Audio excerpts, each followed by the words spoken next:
Why is Guild Wars 3 coming, but we still have no successor to World of Warcraft? Why is ArenaNet choosing to build something completely new? And why would it be a bad idea for Blizzard to do the same? That's exactly what this video is about. The most important argument is technology. If the engine can no longer handle modern requirements, a new one is needed. Sometimes this can be done through updates in the past, for example, moving from Unreal Engine 3 to Unreal Engine 4, or through Unity updates. But often the entire game has to be rebuilt from scratch, especially since older titles were frequently created with in-house engines. With technology, I don't just mean the engine, but also fundamental gameplay mechanics and design decisions.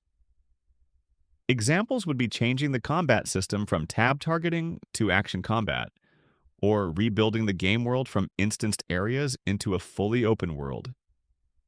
Sometimes it even fails because of smaller issues like jump physics, which would be needed to create new side activities such as jumping puzzles. Finally, marketing can also play a role.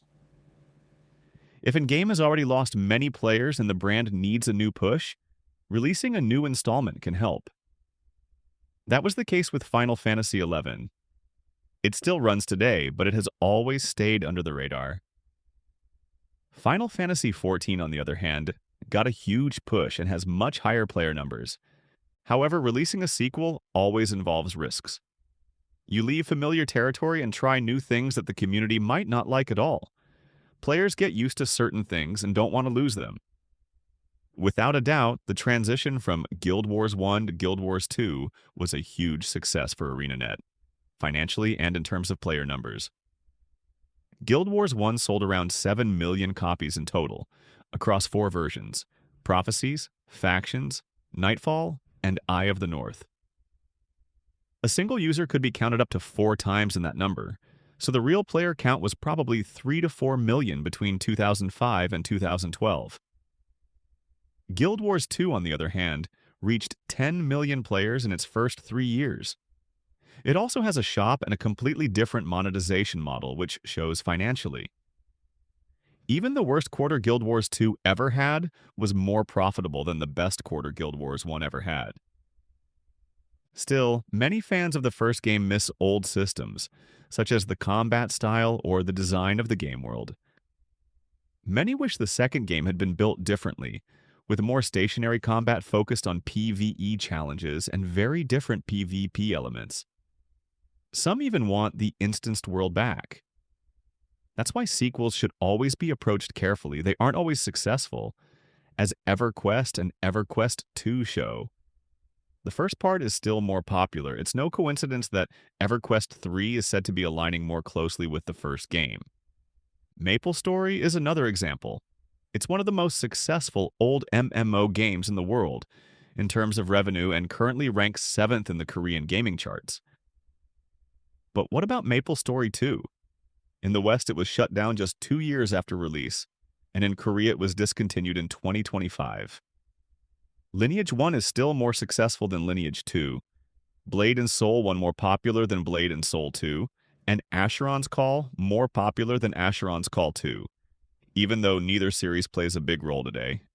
Overall, the number of truly successful multiplayer game sequels can be counted on one hand, and that's very few. So how sensible would a World of Warcraft successor be? The game's engine works excellently and delivers the performance needed.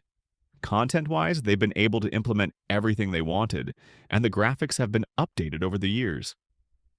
Developers have said the limits haven't even been reached yet. The interface design and add-on usage are also constantly being improved, as seen recently in The War Within. Changing the world structure or suddenly switching to action combat would probably be unwise. World of Warcraft fans are used to how it is.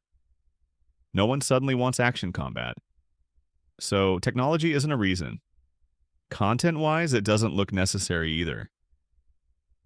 Subscription numbers are said to be high, partly thanks to Classic. It's in a much better place than during 2015 to 2021, when Warlords of Draenor, Battle for Azeroth, and Shadowlands, arguably the weakest expansions, were released. From a marketing perspective, a sequel isn't needed. The game director said in an interview that they currently have a large, vibrant, growing community they want to continue supporting. What would a second part even achieve? What would Blizzard do differently when they already run the second most successful MMO in the world after Dungeon Fighter Online? The risks are much higher. A new game would be built from scratch and immediately compared to World of Warcraft, and it could only lose.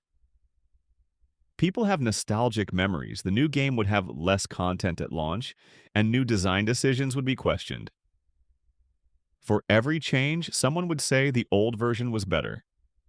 They'd also have to integrate it somehow into the World of Warcraft ecosystem, keeping Classic and other versions alive, at least through a shared subscription. Guild Wars 2 is different. The game is seen as great for playing casually, but not necessarily as a main game.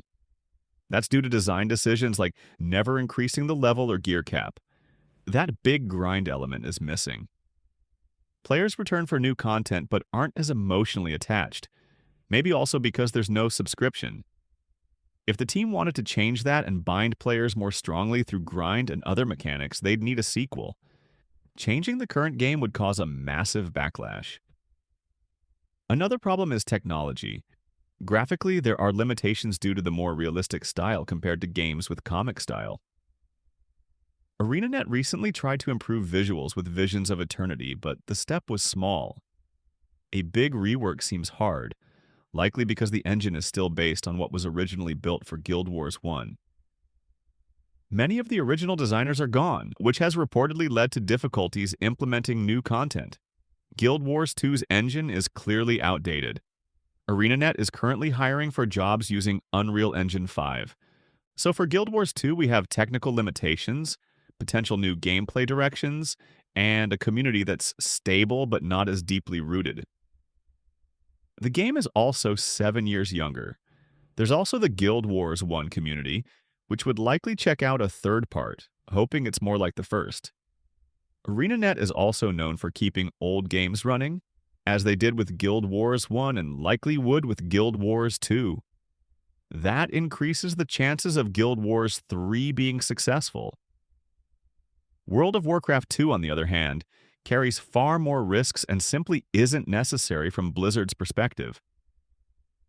The first game is doing more than fine.